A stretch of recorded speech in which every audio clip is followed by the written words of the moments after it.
Okay, so today we'll be doing the mouth and actually the skin around the mouth. Sometimes it's important to block in those surrounding values before you actually work inside one of your features.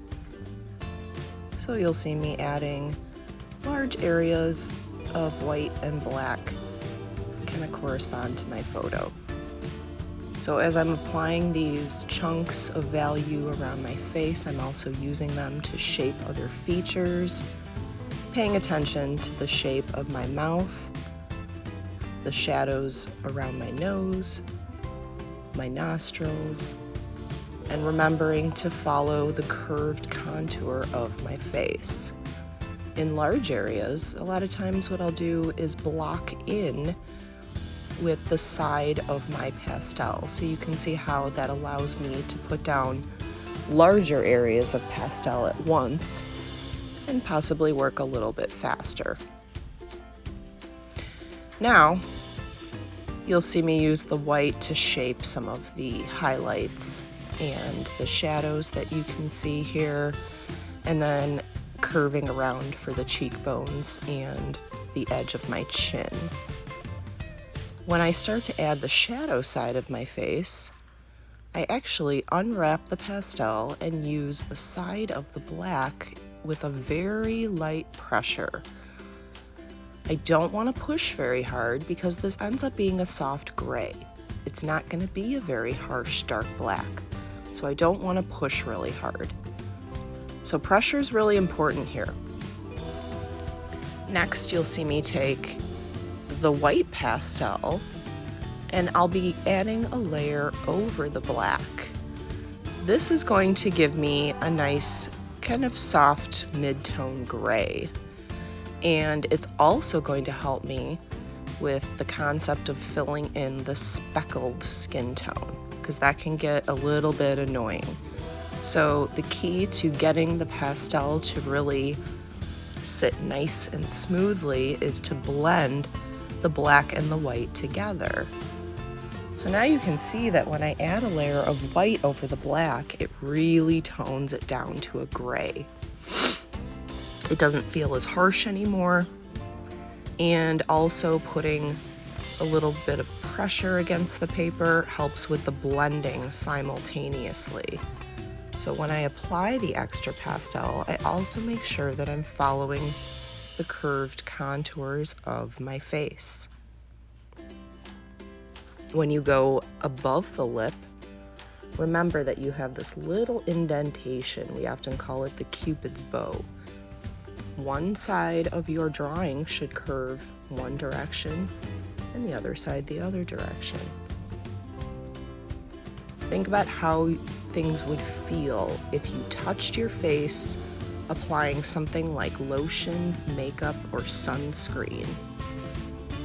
And when you are drawing, you want to go ahead and curve your application of the pastel in that same direction that you would apply that lotion, makeup, or even sunscreen. In large areas where the blender is a little bit too small, actually, you want to go ahead and blend with your fingers. This will be much easier. And when you blend, make sure that you're not pushing too hard. Sometimes it takes a little bit more effort, but you can actually get a much better blend with lighter pressure. So again, I'm not pushing too hard when I do this.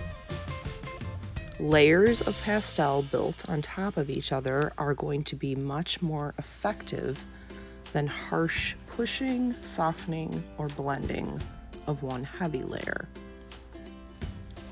Sometimes it helps to go in a few different directions when you blend, but you have to remember that on the final swipe, you're also following the contours. You don't want it to look like lines are pulling downwards or straight across.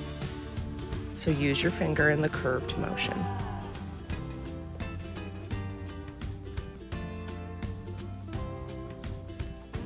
Now you're going to see me start working on the mouth itself. So just like the eye or the nose, I start with large areas of black and white that I can see very visibly.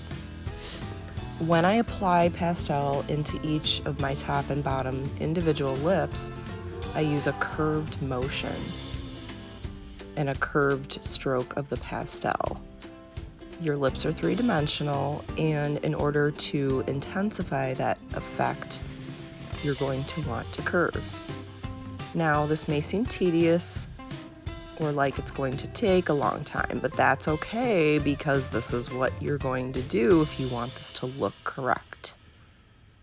So at first, when you layer the different black and white areas, just like the other features, it's going to look rather harsh.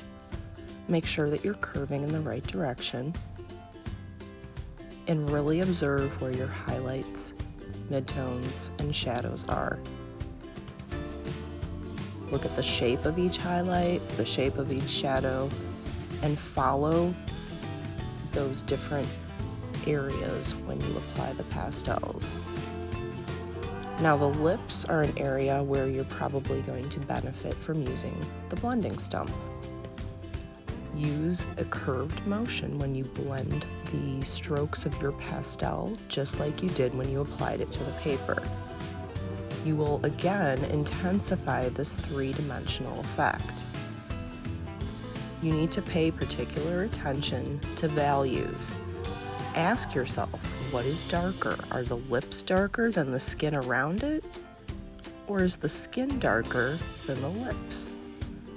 By the end of this demo, you're going to see that my lips go from harsh, looking like I might be wearing lipstick, to very toned down gray and harmonizing with the rest of my skin tone a lot better.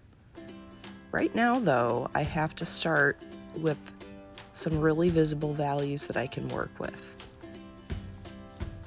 Now, on the left side, you notice that I started with a black pastel and started blocking in the shadows.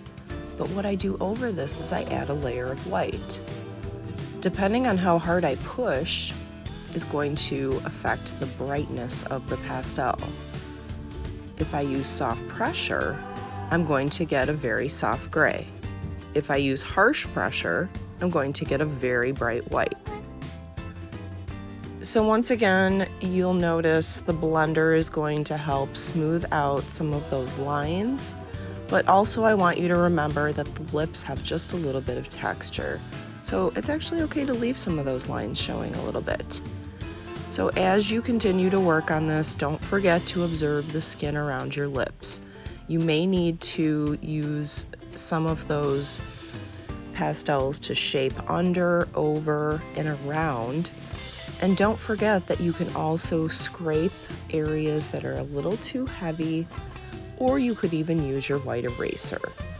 If you notice that your paper blending stump is starting to get dirty, use that little piece of sandpaper that's in your pencil bag to clean it, okay?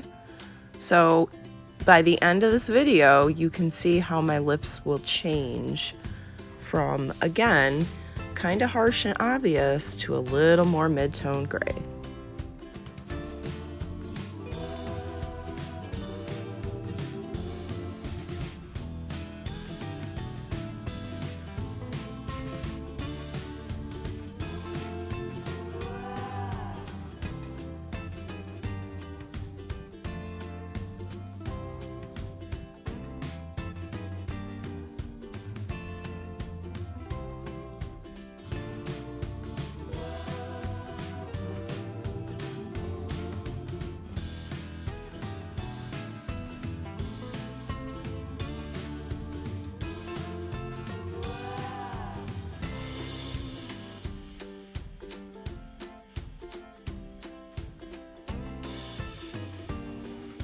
So now you can see that my lips have toned down a little bit, and by the end of this video, you're also gonna see me add the really shiny, reflective part of my lips. And just like the eye, I take the white pastel, I push and I lift, and I leave that very bright part there.